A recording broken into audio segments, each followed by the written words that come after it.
கட்சியினுடைய தலைவர்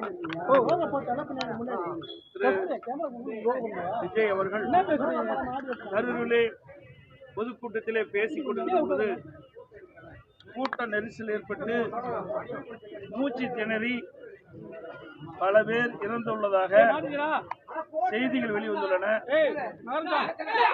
பல பேர் மருத்துவமனையிலே சிகிச்சை பெற்று வருகின்ற செய்தி வெளியாகியுள்ளது. இது மிகுந்த அதிர்ச்சியை ஏற்படுத்தியுள்ளது, மிகுந்த வேதனையும் ஏற்பட்டுள்ளது.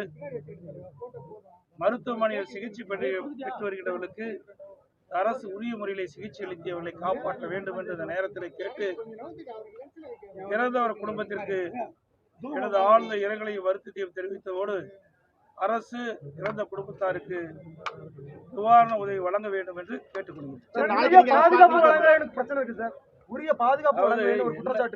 செய்தியில் தான் நான் பார்க்கணும் ஒழிய என்ன நடந்தது என்பது எங்களுக்கு முழுமையாக தெரியாது.